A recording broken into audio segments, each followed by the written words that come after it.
Tatiana Debroux, qui est géographe, qui a travaillé dans plusieurs universités. Moi, j'avais mis pour résumer ULB, mais je pense que tu as différentes missions.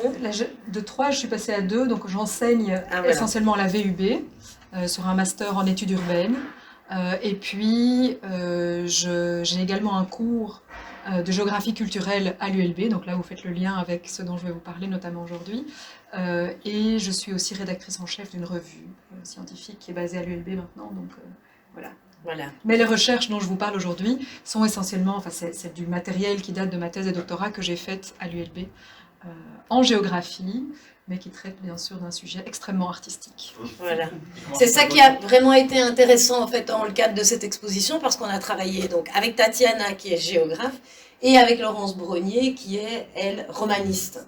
Donc en fait, on est parti vraiment sur une thématique d'histoire de l'art, la représentation des ateliers d'artistes, mais avec des spécialistes qui étaient vraiment de tout autre domaine.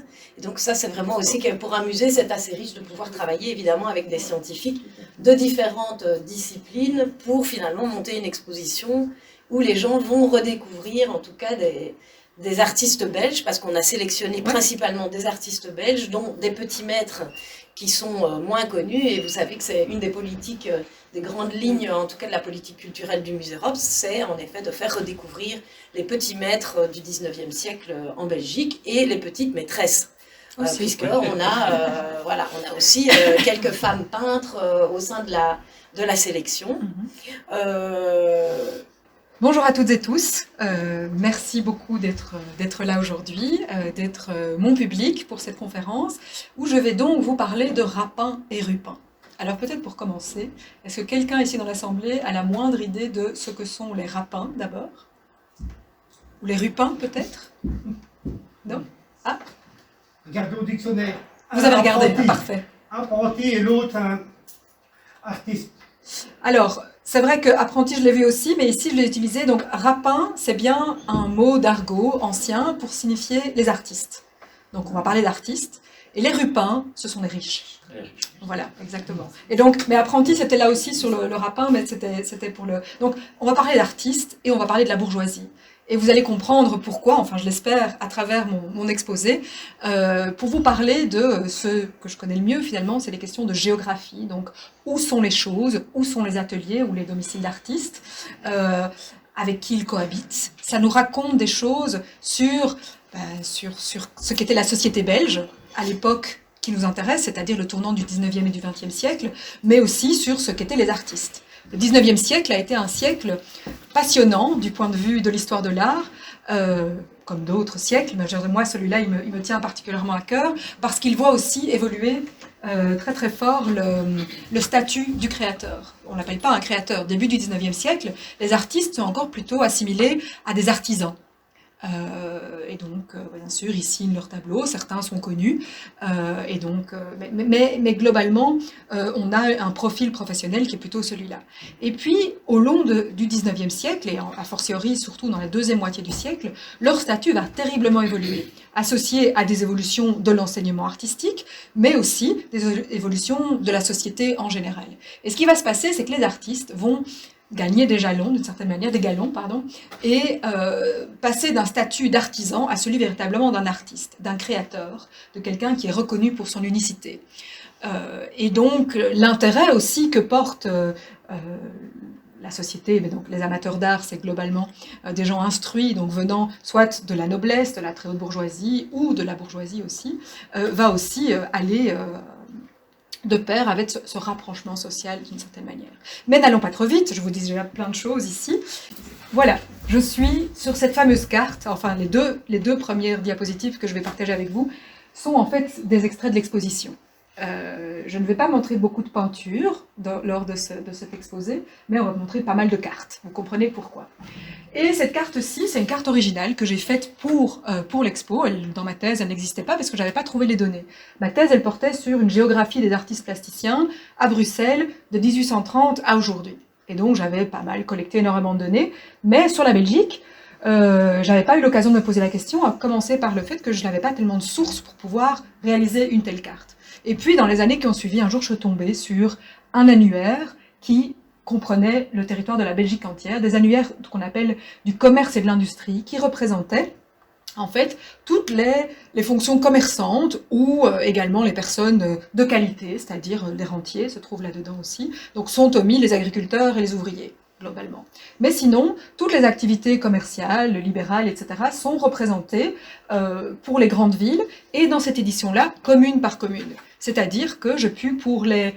Ah, alors on n'était pas au nombre de communes d'aujourd'hui, hein, vous savez qu'on est autour de 500 et des communes, si je dis pas de bêtises, tout d'un coup j'ai un petit doute, mais évidemment cette carte probablement vous étonne, ce sont les communes à la fin du 19e siècle, on a énormément. Et donc, passant dans l'ensemble de ces communes, j'ai recensé le nombre de peintres et de sculpteurs, de manière à pouvoir réaliser cette carte qui représente de manière très en fait simple un nombre d'artistes plasticiens par commune. Simplement pour Bruxelles, je les ai sommés parce que ça correspond plus en termes de surface des communes, etc.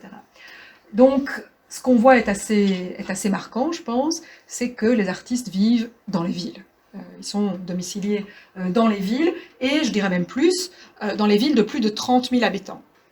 La carte représente la situation en 1866, et les villes, évidemment, n'ont pas l'ampleur qu'elles ont aujourd'hui, donc plus de 30 000 habitants, c'est vraiment des grandes villes, et on voit que les trois principales ici, bien sûr, c'est Bruxelles, Anvers et Gand, qui ont le plus d'artistes, et puis suivi par Liège, Bruges, et puis après, je ne pars pas dans tout le petit détail, mais cette carte est intéressante parce que, d'une part, elle permet donc de montrer cette importance extraordinaire de la ville, et en contrepartie, on peut aussi s'interroger sur le reste. On parle quand même pas mal de colonies d'artistes, qu'est-ce qu'il en est à l'époque en Belgique, etc. Donc, première chose. Et puis aussi, c'est quelle ville, et on voit bien aussi, évidemment, qu'il y a un déséquilibre évident en faveur de la capitale, déjà en 1866.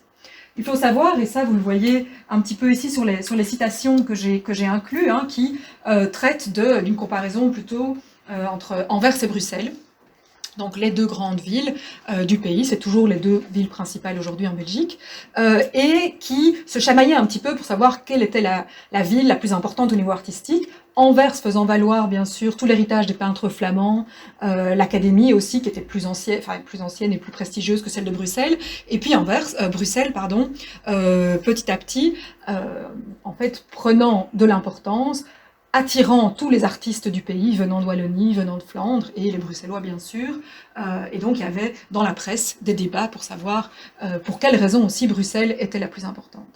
Alors les raisons, elles sont assez évidentes, en tout cas, quand on pense aussi à ce qu'était le marché de l'art à l'époque, hein, on n'avait pas Internet éventuellement pour acheter dans les galeries en ligne ou des choses comme ça. La présence physique au sein même de la capitale assurait aussi, bien sûr, une visibilité pour les artistes, la possibilité de montrer son travail facilement, de participer à des expositions, d'avoir des liens avec les marchands d'art qui existaient déjà à l'époque, etc. Et puis des liens directs avec la clientèle. J'y reviendrai, bien sûr, dans mon exposé. Voilà, donc, dans l'exposition et dans ce qui va suivre ici dans l'exposé, vous allez voir, je vais beaucoup parler de Bruxelles.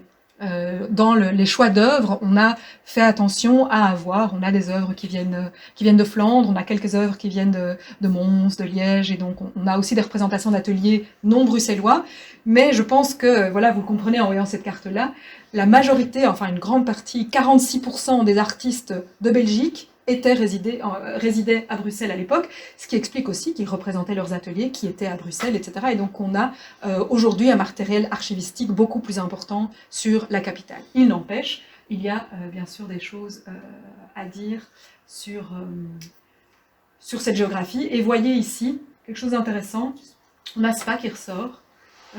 Gardez-le en tête, mais je reciterai Spa tout à l'heure à la fin de l'exposé. On a un petit peu ici la Roche en Ardennes, etc. Gardons-le. Plus tard, je vais un petit peu parler du non-urbain vers la fin de mon exposé. Vous avez un rond dès qu'il y a au moins un artiste? C'est ça, exactement. Alors on le voit, oui, il doit y avoir. Mais donc en effet, on a des toutes petites localités, quelques artistes isolés. Et puis sinon, voilà, exactement. Donc ça, c'est la situation au niveau belge. Quand on continue. Je vous ai dit, moi j'ai beaucoup travaillé sur Bruxelles et donc voilà une carte et un territoire que je vais pas mal représenter. Donc familiarisez-vous avec cette forme de la région bruxelloise, mais globalement c'est pas très compliqué. Je vais pas mal parler sans doute de...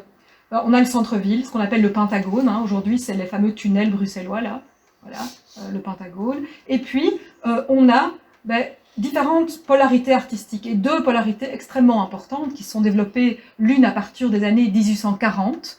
C'est ce que j'appelle le pôle nord-est. En gros, c'est Saint-Josse, la petite commune ici, et Schaerbeek, qui est la grande commune, donc c'est ce pôle-là. Vous voyez bien qu'en effet, ici, en 1901, on a énormément d'artistes qui y résident. Et puis, 20 ans plus tard, ça correspond bien sûr aussi à l'extension de la ville. Bruxelles s'est développée hors du centre historique avec une certaine temporalité. D'abord dans ce coin-là, bien sûr, et puis en même temps aussi du côté de Molenbeek, là, mais ça, ce sont des faubourgs ouvriers, et donc je ne vais pas en parler beaucoup aujourd'hui. Vous voyez pourquoi? J'ai pas beaucoup d'artistes qui y sont. On y reviendra.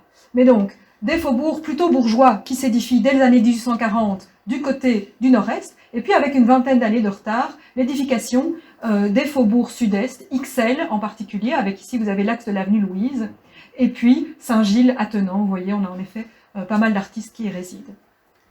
Voilà donc pour ces espaces dont je parlerai, Ixelles, voilà, vous voyez, c'est plutôt le pôle au sud, ou Schaerbeek au nord. Et donc, de nouveau ici, on a utilisé la presse artistique aussi, Laurence et moi. L'avantage de travailler avec une littéraire, c'est qu'elle a pas mal de matériel en stock, et puis c'est des choses qu'elle apprécie, et donc on a toutes les deux collectionné une série de citations, d'extraits, notamment de la presse artistique. Ici, l'Art moderne est une revue très importante, à la fin du 19e, au début du 20e siècle, dans lequel on trouve plein de choses, des critiques d'exposition, à Bruxelles ou à l'extérieur, à l'étranger, parfois même à l'international.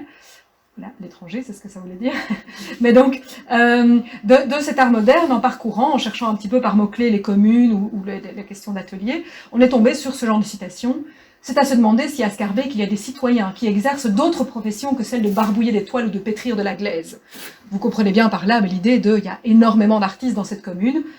On dit la même chose du pôle sud-est, c'est à croire que tous les peintres contemporains habitent la commune d'Ixelles. Voilà le genre de choses qu'on trouve. Et donc, ça participe, évidemment, c'est une réalité, on le voit avec la carte, recensée là où les artistes résident à cette époque-là, mais ça participe aussi, bien sûr, d'un imaginaire. Et ça, c'est important aussi dans la manière dont ces quartiers vont perdurer à travers les décennies. Parce que les raisons, j'ai bien vu la petite question, les raisons pour lesquelles les artistes s'installent là, elles sont importantes, elles sont liées au fait que la ville est en train de s'édifier, la ville est en train de naître. Évidemment, ça tient pas très longtemps, ça tient peut-être 10 ans, et puis bien sûr, on est rattrapé par le front d'urbanisation, ça se densifie, et les artistes ne trouvent pas ce qu'ils trouvaient là au début. Mais malgré tout, ces deux pôles-là vont perdurer extrêmement longtemps, au point que, en fait, celui-là est encore, clairement, cet espace-là de la ville est encore un espace qui aujourd'hui accueille énormément d'artistes. Voilà donc pour cette géographie. Je parle de faubourg aisé, en effet, tant du côté de Schaerbeek que du côté d'Ixelles et de Saint-Gilles. Surtout là, j'ai prononcé le mot de l'avenue Louise. Si vous connaissez un peu Bruxelles, vous savez que c'est une des artères de prestige, en tout cas très chère au niveau immobilier aujourd'hui, pas très belle parce qu'elle a été défigurée comme beaucoup de choses dans les années 60-70, mais ça reste une artère de prestige qui mène au bois de la Cambre. Et donc ces quartiers-là, ici on a aussi le parc Josaphat, qui est un très grand espace vert. Qu'est-ce qu'ils offraient en fait pour les artistes? Ils offraient pas mal d'avantages et la possibilité de jumeler, de joindre des contraintes assez contradictoires, c'est-à-dire la nécessité d'avoir de l'espace, pas trop cher. Certains artistes ont bien réussi leur vie et donc ont pu véritablement se faire édifier des ateliers assez somptueux, des maisons d'artistes, c'est-à-dire des grandes maisons avec des ateliers intégrés. Mais pour beaucoup, c'était pas la réalité. Souvent, ils étaient parfois aidés par leur famille, la famille de leur compagne, ou alors ils vivaient dans plus petit, leur atelier était en fait une pièce de leur habitation, etc.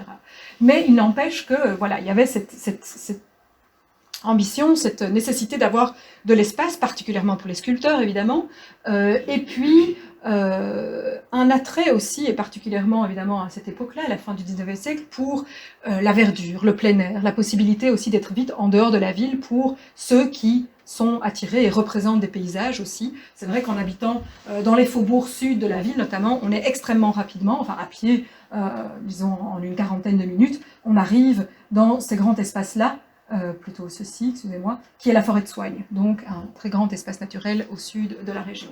Donc, on a dit espace, donc en superficie, de l'espace vert, donc ça veut plutôt dire justement les quartiers qui ne sont pas encore tout à fait urbanisés, les offres.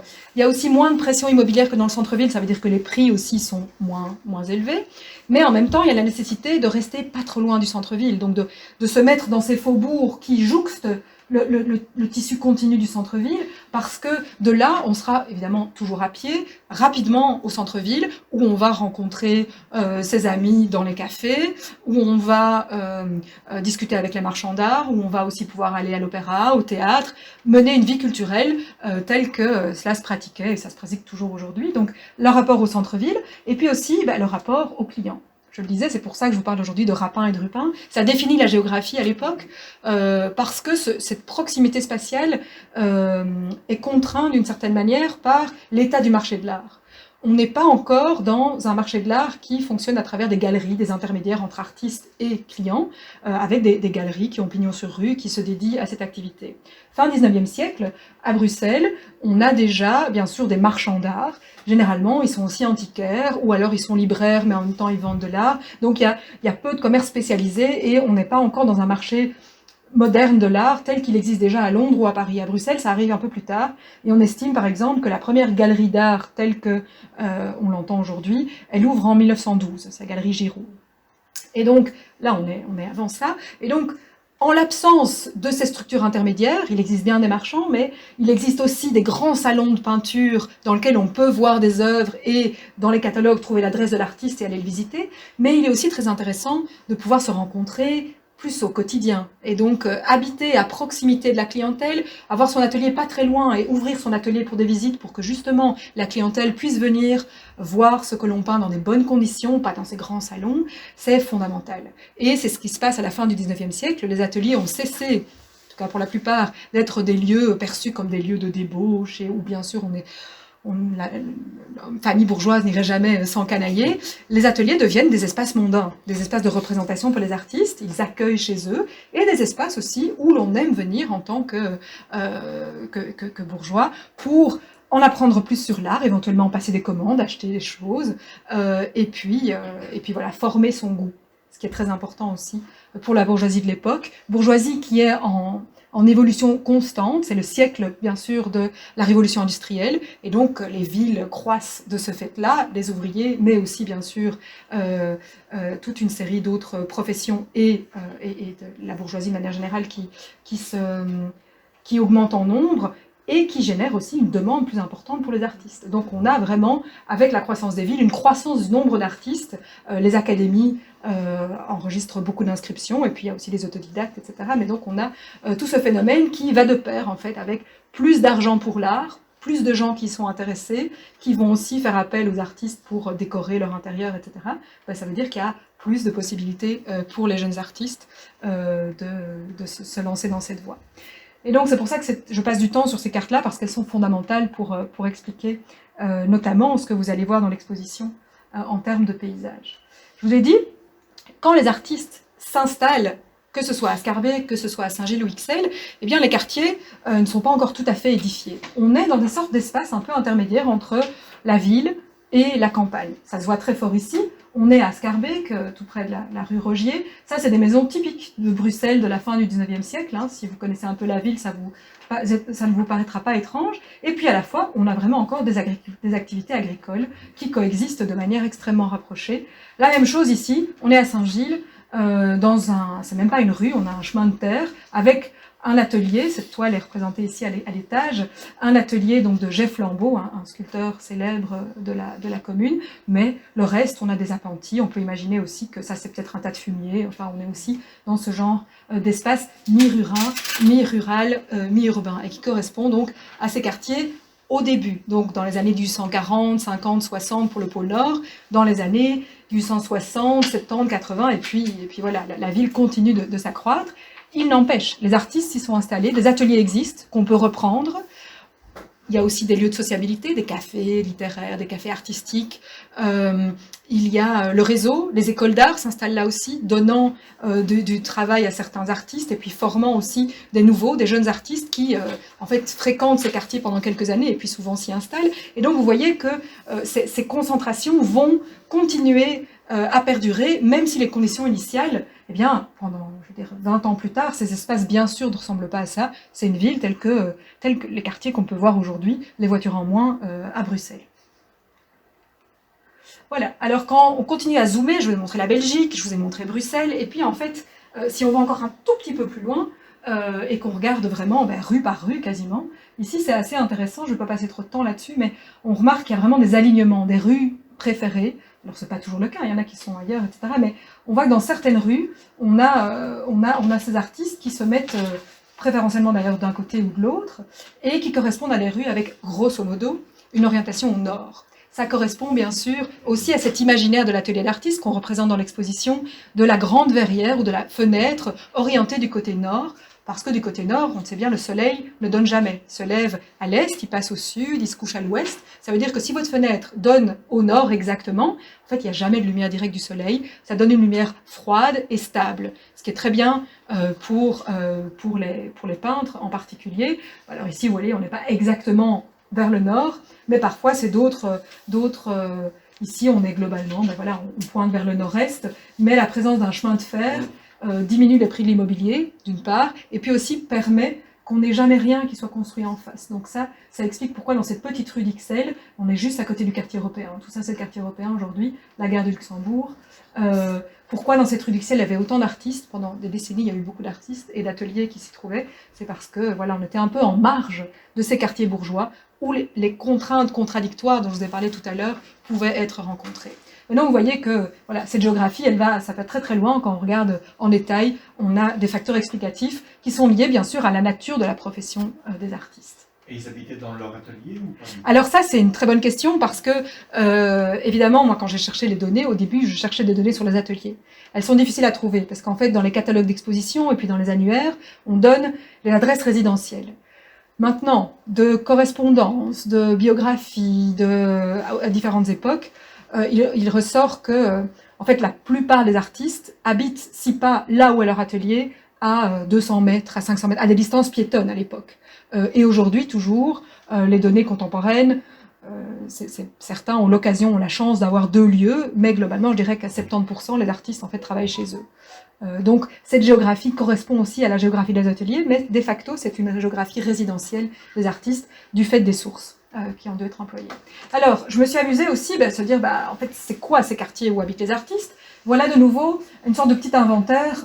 C'est tout petit, mais vous ne devez rien lire parce que je vais vous raconter, globalement, ça va être assez évident. Ces annuaires commerciaux, ils permettent aussi, rue par rue, numéro par numéro, de voir qui habitait ou travaillait là. Et donc ici, voilà, on a une sorte de composition socio-économique des immeubles de la rue Rogier à Schaerbeek. La rue Rogier, souvenez-vous, c'était celle, il y a 20 ans avant, qui était encore un peu agricole. Et donc ici, c'est une très longue rue. Aujourd'hui, elle est scindée entre une avenue et une rue Rogier à Schaerbeek. Et donc, les artistes, c'est les petites cellules roses avec des étoiles. Vous voyez, ils sont plutôt là et ici. Qu'est-ce qu'il y a autour d'eux? Il y a pas mal de bleus. Les bleus, c'est des rentiers ou des professions libérales et quelques commerces. Dans l'autre partie de la rue, qui est aussi la rue Rogier, on a beaucoup plus de jaunes, donc il y a énormément de commerces. Puis il y a des artisans aussi, c'est le brun, etc. Et donc on voit que connaître la rue ne suffit pas. Parfois, donc, quand je disais, en zoomant, en allant plus près, on se rend bien compte en fait que cette géographie, c'est une géographie, oui, en marge des quartiers bourgeois, clairement. Là, les artistes évitent bien de s'installer là, même si, il y en a un petit là, il y a quelques rebelles. Là, de ce côté-là, ça veut dire qu'on a aussi des artisans, il y a des espaces, il y a des entrepôts. On pourrait aussi imaginer que ça leur permettrait de travailler. Oui, certes, mais ce qui est important aussi, c'est un certain statut, s'affirmer comme artiste, je l'ai dit, ils ont leur statut social à monter, ils fréquentent désormais pour certains des cercles assez élitaires, le cercle artistique et littéraire à Bruxelles à l'époque notamment, on fréquente et on invite chez soi sa clientèle, et donc il s'agit pas d'aller dans des quartiers trop populaires ou commerçants, mais plutôt de s'afficher dans les espaces plus résidentiels de la ville et un peu plus huppés. Alors c'est jamais, bien sûr, c'est pas l'avenue Louise, sauf pour quelques peintres héritiers, mais ce sont les rues adjacentes, les rues perpendiculaires, qui permettent justement de concilier ces contraintes. Cette représentation, ben voilà, ici c'était encore assez simple. Je suis désolée, celle-là est beaucoup plus compliquée, mais c'est les mêmes couleurs et c'est le même principe. Globalement, qu'est-ce qu'on fait ici? J'ai défini un quartier autour de l'avenue Louise. Vous voyez, l'avenue Louise est là, souvenez-vous. Et puis, rue par rue, j'ai fait l'inventaire des mêmes catégories. Vous voyez, les fonctionnaires, profession libérale, rentiers, commerçants, artisans, ouvriers, etc. Et l'idée, c'est de montrer, ben, en gros, la répartition globale de la zone, c'est plus ou moins ça. Ça, c'est des, vous voyez, c'est des quartiers de Tartes, hein, classiques. Donc c'est quand même un quartier, je vous l'ai dit, c'est les polarités bourgeoises de la ville. Vous voyez que les rentiers font plus que 25% occupent plus que 25% des immeubles. Mais pour différencier les différentes rues, en fait, ce qui compte, c'est de regarder ce qui dépasse des cercles. Le cercle, c'est le nombre total, et puis quand ça dépasse, ben ici on voit par exemple, je suis sur cette rue-là, en fait la catégorie qui est surreprésentée, c'est les artisans. Voilà, et pas mal d'ouvriers. C'est vrai qu'on est encore dans des espaces de la ville moins urbanisés, vous voyez, c'est moins dense ici, et donc souvent ça correspond avec pas mal d'ouvriers qui travaillent dans ces quartiers, mais qui y résident aussi, de manière temporaire probablement. Tandis que ici, vous voyez, sur l'avenue Louise, bien sûr, mais aussi dans certaines rues adjacentes, c'est la catégorie bleue qui domine, c'est-à-dire que sont surreprésentés par rapport à l'ensemble les rentiers, donc justement cette bourgeoisie qui est potentiellement la clientèle des artistes. Et donc ce genre de représentation me permettait aussi, à l'échelle d'une zone, de m'interroger un peu, mes petits artistes, mes petites étoiles, elles sont dans quelle rue? Et c'est des rues qui, certes, sont dans des quartiers aisés, mais ce ne sont jamais les rues les plus prestigieuses qu'ils occupent. Et donc voilà pour ce graphique un peu barbare, comme ça vous montre un peu ce à quoi on s'amuse en tant que géographe. Voilà une carte beaucoup plus simple et qui me permet aussi de retourner vers des artistes, et notamment des artistes sur lesquels Laurence Brognier et moi avons pas mal travaillé. Anna Bock, on disait, on essayait de parler de femmes quand même, malgré leur très très faible présence dans l'histoire de l'art à l'époque. Anna Bock, c'est premièrement la seule artiste femme qui a été membre d'un groupe qui s'appelait Les 20, un groupe artistique d'avant-garde qui a existé 10 ans, entre 1893 et 1903, et puis qui a été suivi par disons son petit frère, un autre cercle qui s'appelait la Libre Esthétique. Donc tout ça a existé 20 ans. C'était des artistes progressistes qui étaient pour la rencontre des arts, pour la rencontre des pays aussi, donc ils avaient un grand intérêt pour ce qui se passait dans les capitales voisines. Pas mal de Parisiens qui venaient à Bruxelles, d'artistes d'avant-garde aussi, résidaient et fréquentaient les artistes des 20, venaient voir les expositions des 20, etc. Anna Bock donc a été la seule femme introduite et donc qui a été membre effective de ces deux cercles. Et puis elle avait aussi une particularité, peut-être que le nom de Bock vous évoque quelque chose, elle était héritière de la faïencerie Bock. Donc ça veut dire que, outre le fait qu'elle était une bonne artiste, il y a eu, le musée d'Ostende vient de terminer une bonne exposition sur une rétrospective d'Anna Bock. Donc outre être une bonne peintre, femme peintre, elle avait beaucoup de moyens. Et ce qui veut dire qu'elle a eu l'occasion d'animer autour d'elle toute une vie artistique dans sa maison, dans ses différentes maisons, des grands hôtels bourgeois, ou alors ici, dans ce qui a été sa dernière maison, une villa qu'elle se fait construire rue de l'Abbaye. Rue de l'Abbaye, on voit que l'avenue Louise, elle continue, elle est là, le bois de la Cambre est probablement ici, donc c'est des très beaux quartiers, mais qui ne sont pas encore très urbanisés quand elle s'y installe. Et par contre, on voit que 2 années en fait, avant qu'elle s'y établisse, il y a déjà toute une série d'artistes qui sont là, et notamment des gens qu'elle croise au 20, des gens auprès de qui elle s'est formée. Donc il y a un réseau artistique là qui existe à l'échelle de la rue. Il y a des témoignages d'ailleurs qui le prouvent ici, voilà. Tous les jours vers midi, Constantin Meunier venait me voir, dit Henri Cassirs. Et le soir, nous nous retrouvions avec Isidore Verheiden, assis devant sa villa, sur le bord du trottoir. La rue était à nous. Et donc on voit vraiment qu'il y a, véritablement, c'est pas juste qu'ils habitent la même rue, c'est qu'ils se connaissent, ils collaborent, parfois ils participent au même cercle, etc. Et Anna Bock, elle vient s'installer dans cet environnement-là, et elle a une grande maison, une grande villa, qui va accueillir des expositions de peinture, les siennes et bien sûr celles d'autres. Elle a une très belle collection. On dit souvent que c'est la seule personne qui a acheté une toile de Van Gogh du vivant de l'artiste. Donc voilà, elle avait un regard assez aiguisé et une très belle collection de peintures. Et donc, elle avait des choses à montrer dans sa maison, mais aussi, elle était très passionnée par la musique. Elle organisait des lundis musicaux. Il y avait un grand salon de musique aussi dans sa maison, dans sa villa. Et donc, c'était aussi intéressant de voir comment cette géographie elle parle aussi de ces réseaux artistiques, de ces ateliers, de pourquoi les gens sont autour. En fait, souvent ils se connaissent et soit ils récupèrent l'atelier d'un artiste qui s'en va ou qui est décédé, soit voilà, ils essayent de s'installer près des copains en fait. Mais ces copains-là, en tout cas les gens qui fréquentent ces ateliers, et en particulier par exemple les lundis musicaux d'Anna Bock, ce ne sont pas que des artistes. Ce sont aussi, bien sûr, le public des 20 en général, et donc toutes des personnes qui habitent dans ces quartiers prestigieux du sud de Bruxelles. Et donc on a une sociabilité comme ça qui se passe aussi dans les maisons d'artistes, ce que la rue ici, la rue de l'Abbaye, ce dont témoigne la rue de l'Abbaye. Alors, ça c'était un exercice qu'on avait fait, mais je ne veux pas passer trop de temps parce que l'heure file.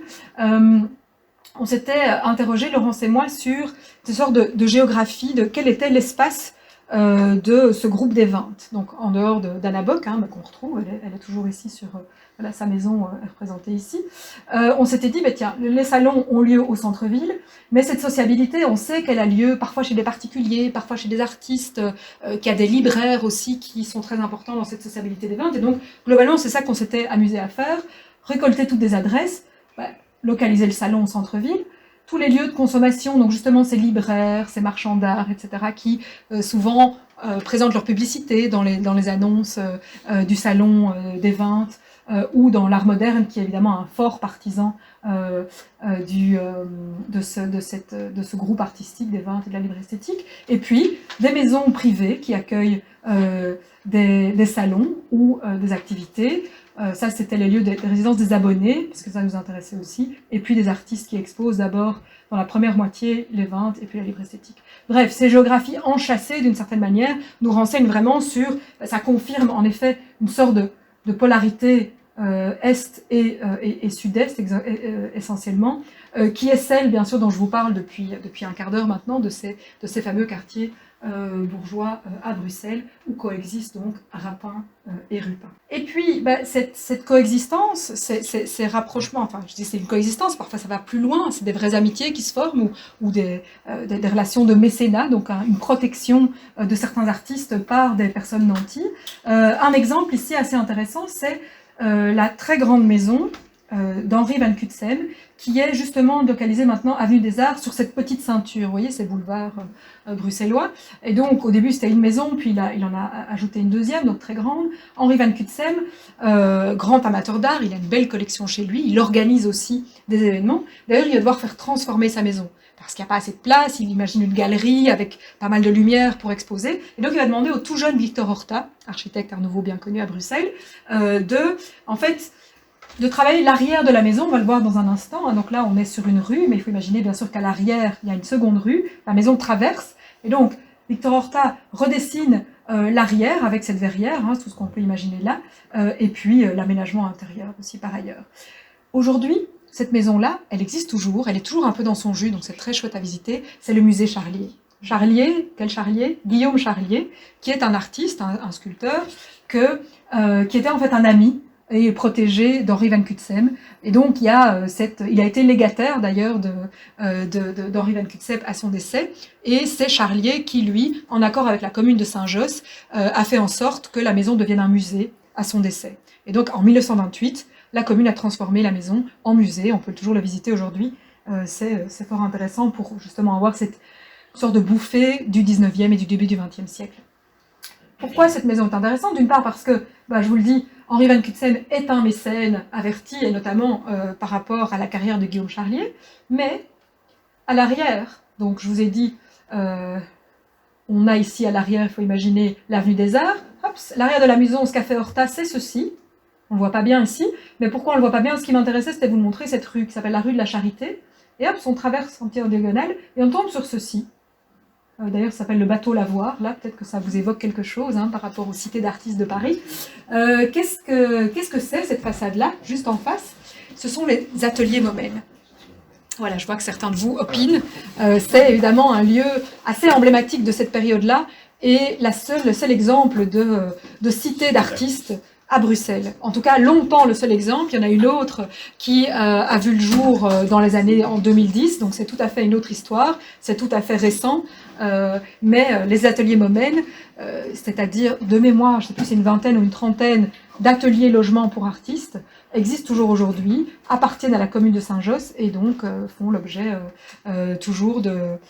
C'est une cité d'artistes, c'est-à-dire c'est l'occasion pour des créateurs d'aujourd'hui de trouver un lieu où travailler et vivre à bas prix. Donc il y a une dimension sociale à ces ateliers qui a été préservée. Ils ont été menacés, je meuble un peu en attendant d'avoir...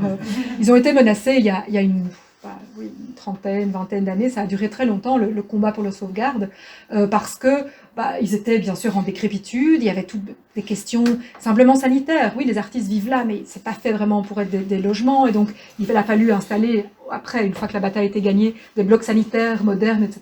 Donc ça a été fait. C'est quoi la deuxième en 2010, pardon? C'est le Cheval Noir, donc c'est à Molenbeek, ça. Oui, pas de souci. Et donc, il fallait soit les rénover, et en même temps il y avait des pressions immobilières, on est vraiment juste à côté du centre-ville. La Commission européenne s'installe aussi pas loin, à Madou, et donc il y a des pressions, et bien sûr, ce petit atelier d'artistes un peu ruineux, fait pour les artistes sans le sou, c'était pas il y avait moyen de faire plus d'argent. Et donc il y a vraiment eu un combat, la presse a beaucoup relayé aussi le combat des habitants, des artistes occupants, et qui n'a pas été... ce qui était intéressant de voir, c'était que ce qui a permis de gagner je pense, tout ça, d'une part, c'est vrai qu'il y a eu aussi du mécénat de la part de, si je me souviens bien, de bureaux d'avocats, donc ils ont été bien représentés grâce à une action sociale de la part d'avocats. Mais aussi, c'est que dans tout ce que la presse a fait de la couverture, on a beaucoup insisté sur l'aspect patrimonial. C'est la seule cité d'artistes, vous allez voir une photo après, c'est magnifique. Enfin, moi qui suis sensible à ça, aux Verrières, bon voilà, ça c'est le côté rue, hein, donc là évidemment on ne peut pas deviner ce qu'il y a derrière. Mais c'est l'aspect patrimonial donc, qui a été mis en avant parce que c'était beaucoup moins sans doute socialement accepté en fait, de plaider pour que les artistes aient des endroits où travailler à bas prix. C'est sans doute moins partagé politiquement et socialement aujourd'hui, et donc voilà, c'était en tout cas toute la mobilisation qui a vraiment duré des années et qui aujourd'hui heureusement a porté ses fruits, donc on peut toujours la visiter lors, il y a des activités ouvertes de temps en temps. Donc voilà, les ateliers sont là, les ateliers Momen, je pense qu'on en voit... Oui, voilà, une représentation ancienne, hein, vers 1900, mais justement, j'aime bien, vous imaginez la rue elle est là, donc là on entre par les portes rouges, hein, de l'autre côté de la rue, ça c'est la rue de la Charité, et donc il y a une grande parcelle avec ces ateliers fantastiques qui sont ici représentés. Les jardins aujourd'hui n'existent plus, hein, on a loti, donc c'est plutôt une petite ruelle ici, l'impasse de la Palette qui existe, mais globalement c'est comme ça que vous allez voir aujourd'hui si vous avez la chance de les visiter. Et ces ateliers, c'est quoi? C'est une ruche évidemment, il y a plein d'artistes qui sont là, il y a des écrivains qui passent, il y a une sociabilité aussi qui est liée, et on est juste en face aussi de l'hôtel Van Cutsem, où, je pense que j'ai mis une slide, ah non, je n'ai pas mis, donc c'est pas grave. Où s'organise aussi, je vous ai dit, il y a cette grande verrière couverte des expositions, et donc on a encore cette sorte de dynamisme entre artistes, mais aussi avec des mécènes, avec des amateurs d'art éclairés qui existent dans ce quartier. On est à Saint-Josse, donc dans ce premier pôle nord-est. Continuons. Que partagent aussi les artistes et leurs clients? Eh bien, parfois, ils partagent pas uniquement des localisations géographiques, mais aussi des styles de vie, notamment les architectes. C'est intéressant de voir ici. Alors, c'est pas très représentatif, je vous ai dit, tous les artistes n'étaient pas riches. Gardez ça en tête parce que c'était vraiment la réalité, mais ici, on a justement deux héritiers, enfin ou qui ont bien, ici, on a un héritier, hein, Pierre Berlami, mais, donc une famille très nantie. À côté, Janssens, lui, voilà, il avait aussi les moyens de se faire construire quelque chose de grand. On est sur une même rue, une rue qui donne dans la rue Louise, une rue perpendiculaire qui s'appelle la rue de Fax. Et dans cette rue, en fait, on va avoir trois exemples, c'est les trois qui sont là. Je triche un peu, là il y en a un, deux, ça c'est deux, et ça c'est trois. Voilà, donc c'est la même, mais c'est intéressant parce que vous voyez que, en fait, ça, l'atelier d'artiste, là, est très visible. On voit la verrière, c'est l'état originel de l'atelier de Janssens. Aujourd'hui, il a été transformé, et donc on ne voit plus. Ça c'est bien sûr un des enjeux de ces ateliers du passé. Ça fait quand même bien longtemps, ça fait plus de 100 ans, 120 ans pour certains. Ils ont souvent soit été démolis, soit voilà, ressemblent à autre chose. Mais donc dans cette rue, on a ces deux magnifiques maisons d'artistes, hein, avec un atelier dans le Kalienset. Et puis on a encore une troisième maison sur le trottoir d'en face, qui est la maison-atelier de l'architecte lui-même. Et cet architecte qui a construit les trois maisons, c'est Paul Ancar, un des grands architectes de l'Art Nouveau à Bruxelles, concurrent d'Horta, et les deux ne s'aimaient pas beaucoup, je pense. Mais voilà, on avait aussi des styles un peu différents. Hein. Et cette maison existe toujours, elle est pas mal préservée, et ces deux-là, bien sûr, sont encore visibles et sont monumentales et interrogent. Hein. Quand on passe dans cette rue, c'est vrai que c'est assez fabuleux de voir ces grands ateliers. Mais comme je le disais, voilà, c'est toutes les deux des réalisations de Ancar, qui habitait le quartier, c'était sa rue, et je confirme cela avec cette carte-ci. Une série d'ateliers du 19e siècle, qui ont été rassemblés et très très bien documentés par une historienne de l'art, qui s'appelle Linda van Zandvoort, et qui, en fait, s'est intéressée vraiment à la nature même de ces ateliers en tant que patrimoine. Et donc ici, on a, dans tous ces ateliers qu'elle a recensés, les architectes. Et vous voyez qu'en vert clair, ici, on a toutes les réalisations, les ateliers faits par Ancar. Donc vous voyez, la rue de Fax, elle était quelque part ici, hein, mais vous voyez qu'il travaillait beaucoup dans cette portion de la ville dont on a déjà beaucoup parlé, la rue de l'Abbaye, de ce côté-ci, etc. Et donc, il y a des architectes d'ateliers qui ont construit pas mal d'ateliers, mais en fait, souvent, ce sont les mêmes architectes qui édifient ces faubourgs bourgeois aussi. On retrouve les mêmes noms sur plein de maisons, encore aujourd'hui, qui sont des maisons bourgeoises, parfois très impressionnantes, des hôtels particuliers, parfois plus modestes. Mais donc, c'est intéressant de voir justement que tout ça est un milieu intellectuel, artistique, qui cohabite et qui, bien sûr, se passe des commandes, travaille avec l'architecte. Ici, il y a souvent des collaborations, bien sûr. Les artistes, parfois, influencent un peu les plans quand ils ne les dessinent pas eux-mêmes, et donc c'est très intéressant à voir au niveau du détail. Donc voilà encore une de ces manières dont, en fait, ces deux groupes se rapprochent, sont proches et partagent la ville. Alors, les artistes, évidemment, ils sont dans ces quartiers, je le dis, il y a un intérêt aussi pour eux de rencontrer leurs clients, et donc aussi de s'afficher, sans doute, comme artistes. Et les façades, comme pour les façades d'architectes, les architectes habitent souvent, les ateliers d'architectes sont souvent en coin, parce que c'est des espaces difficiles à développer. Et donc justement, pouvoir bien réussir un coin de maison, c'est aussi, d'abord c'est très visible un coin, mais c'est aussi une marque de talent et d'ingéniosité pour l'aménagement de la maison. Ça c'est les architectes, mais pour les artistes, disons, pourquoi pas non plus s'afficher comme artiste, afficher parfois des préférences culturelles hein, aussi, certains thèmes. Et ici, on a bien sûr de nouveau la maison Chamberlain, vue d'un peu plus près, et vous reconnaissez ici sans doute cette technique qui est typique de l'époque, fin 19e, début 20e siècle, les sgraffites. Les sgraffites, dont certains sont rénovés aujourd'hui à Bruxelles, donc on les redécouvre, certains sont trop en mauvais état parce que c'est une sorte de ciment très fragile hein, qui est gravé et puis mis en couleur, donc c'est assez compliqué à rénover, mais ici ils l'ont été en même temps que toute la maison Chamberlain, et ça ce sont des sgraffites que Chamberlain a réalisé lui-même.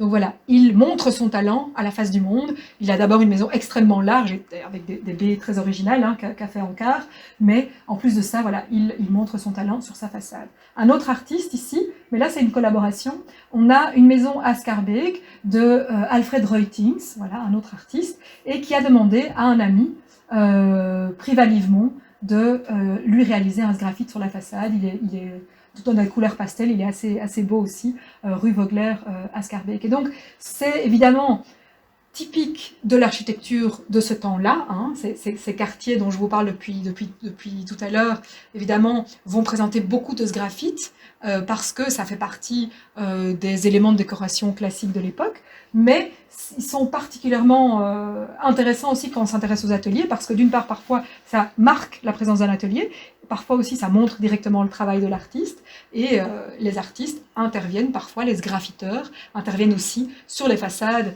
de maisons bourgeoises, et donc lever les yeux quand vous êtes à Ixelles, quand vous êtes à Saint-Gilles ou Schaerbeek, ça permettra de voir encore énormément de traces de cette mode architecturale et de décoration. J'ai bientôt fini.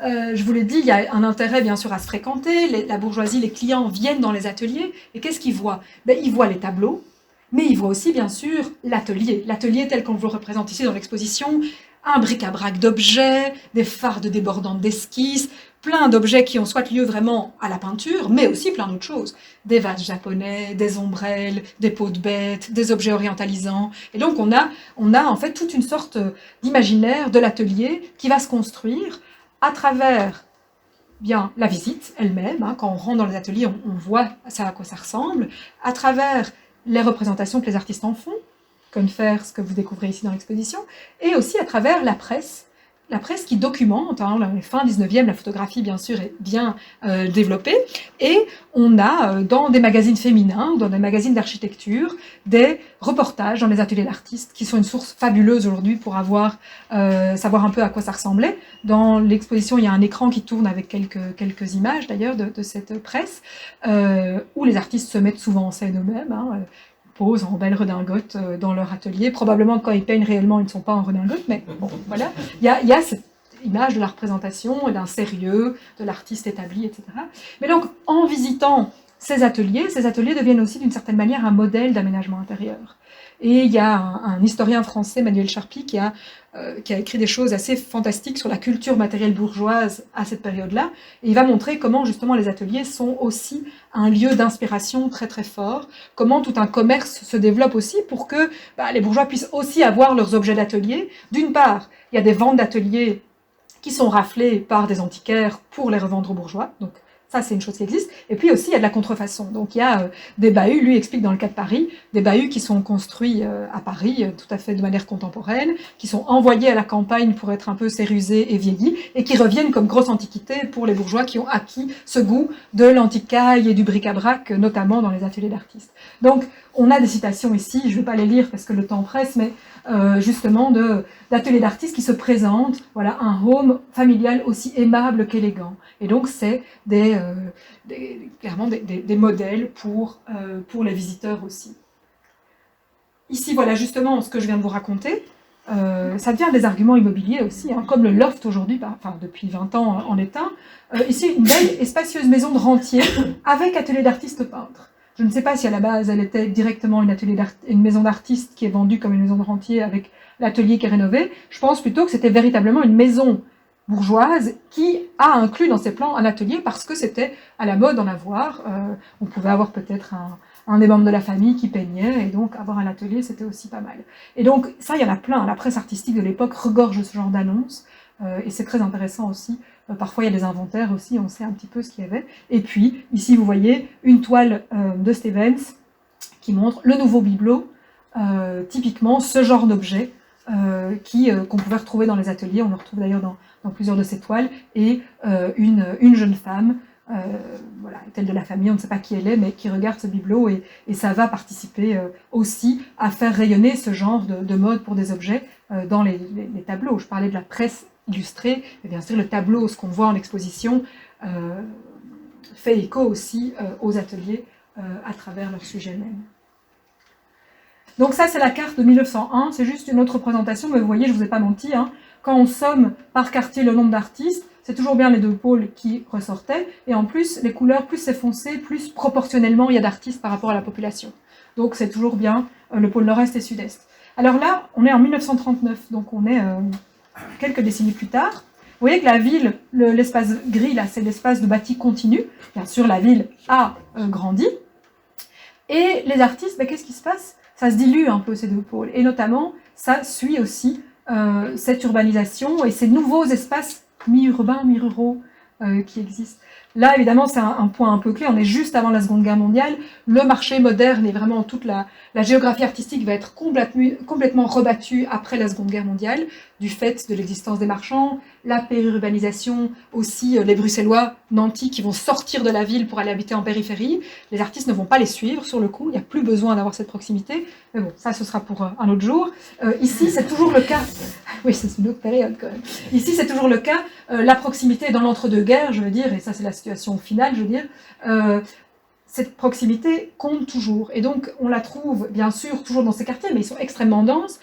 Si on en a un peu marre de la densité et qu'on cherche aussi à retrouver les espaces naturels et ou à faire construire des choses, il faut aller plus loin.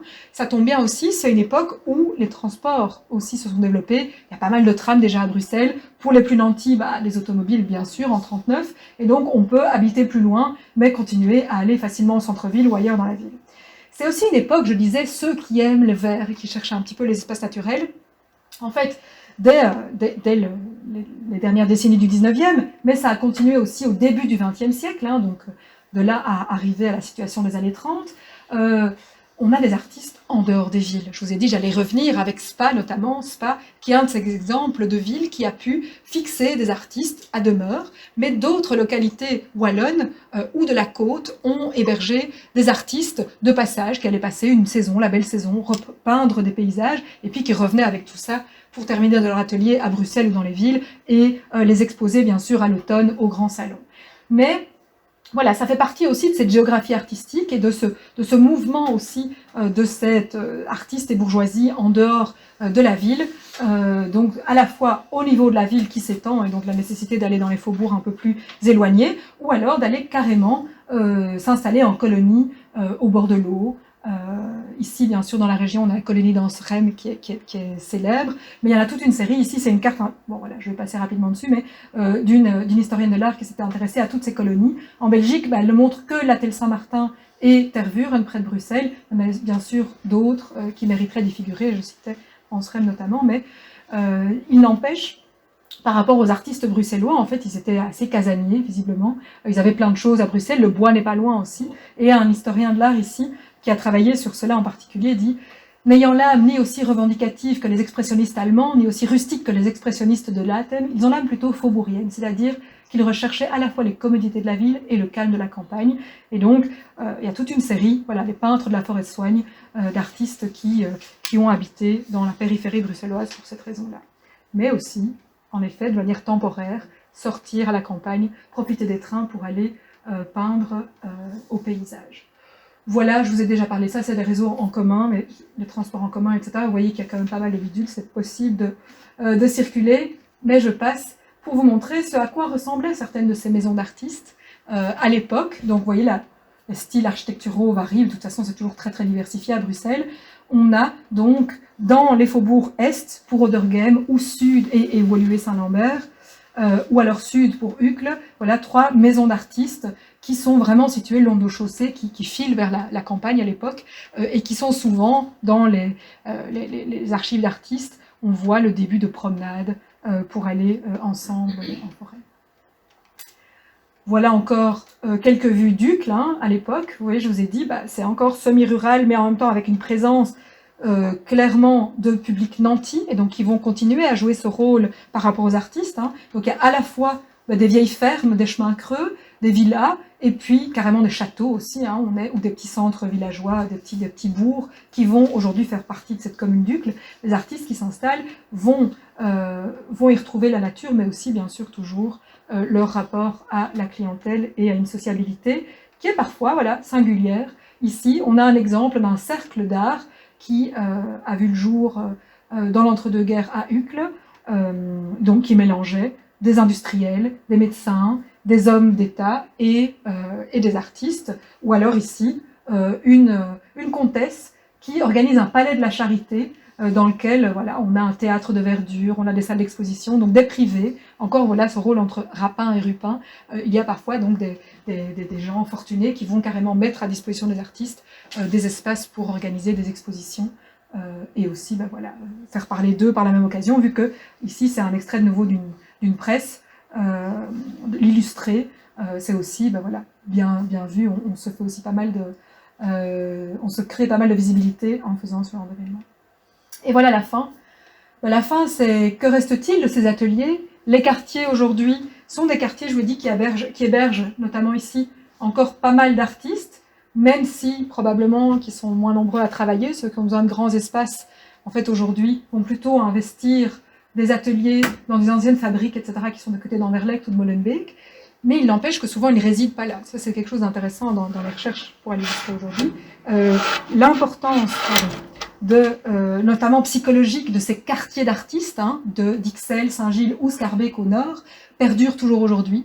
Il y a toujours des parcours d'artistes, on peut visiter, on peut rentrer, et donc il y a une sorte de permanence de ces réputations de lieux qui, selon moi, jouent aussi encore dans l'identité professionnelle. Et donc ce que je dis, habiter à Saint-Gilles, c'est aussi faire partie aujourd'hui d'un milieu, de rencontrer les copains au bar, d'avoir des occasions, éventuellement il y a aussi des galeries maintenant qui sont installées dans ces espaces.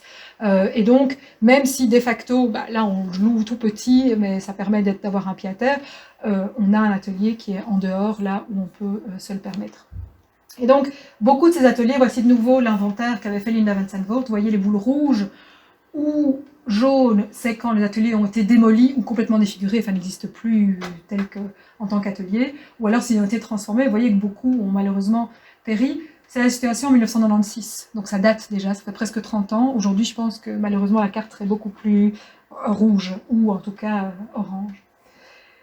Et pour terminer, voilà le devenir d'atelier. Certains existent encore, ont été largement transformés. Deux exemples un peu particuliers parce qu'ils ont toujours trait à l'activité artistique, c'est évidemment pas la majorité d'entre eux, mais pour parler de Saint-Gilles, de ce pôle sud-est dont je vous parlais, voilà l'ancienne propriété du sculpteur Georges Houston, qui est devenu aujourd'hui, qui a été réaménagé, mais il y a certaines portions du bâtiment qui sont encore là, une galerie assez prestigieuse, la galerie d'art Templon, qui est une galerie parisienne, qui a ouvert ici, donc rue Fédère. On est dans la portion de Saint-Gilles qui est proche de l'avenue Louise, et c'est classiquement un quartier qui héberge énormément de galeries d'art contemporaine aujourd'hui. Donc voilà pour la destinée d'un de ces ateliers d'artistes, ou un second, je vous parlais de Jean Roby tout à l'heure. Non, je ne vous parlais pas de Jean Roby, j'en parlais à Hélène. Jean Roby, qui est une rue porte son nom à Saint-Gilles. C'était un artiste assez reconnu de peintre, de fruits et de fleurs. Donc il avait beaucoup de succès auprès de la bourgeoisie pour décorer les maisons. Et il avait une très très grande propriété auquel était jouxté un jardin. Un jardin assez magnifique, à l'anglaise, vous voyez, paysager, avec des petits plans d'eau, du relief, dans lequel il organisait aussi des leçons de peinture pour jeunes filles. Les femmes n'avaient pas accès à la formation académique jusque tard, au XIXe siècle, et donc les peintres, chez eux, dans leurs ateliers, s'improvisaient aussi, enfin professeurs, et donc les ateliers étaient aussi de lieux d'apprentissage. Bref, Jean Roby avait beaucoup d'espace parce qu'il y avait une maison atelier assez prestigieuse, et elle est devenue aujourd'hui, c'est assez amusant, un grand magasin de matériel artistique, c'est le Schlepperge bruxellois, enfin en tout cas de cette zone-là. Donc voilà, tout ça c'est un peu un clin d'œil parce que bien sûr ce n'est pas la majorité des ateliers qui sont devenus ça, mais ça fait partie malgré tout d'une sorte de permanence de ces identités artistiques à Bruxelles. Voilà, je ne peux qu'aspirer à ce que des chercheurs se posent la question pour des autres villes belges aussi, bien sûr, parce qu'il y a beaucoup de choses, évidemment, et comme je vous le disais, c'est une époque aussi assez fascinante, parce que, outre les toiles qui restent, il y a pas mal d'archives aussi, que ce soit de la presse illustrée, toute une série de témoignages, notamment des romans, aussi de la fiction, qui mettent en scène ces ateliers belges, et qui permettent de faire renaître une réalité, en fait, dont aujourd'hui, depuis la rue, on ne voit plus grand-chose. Merci beaucoup pour votre attention.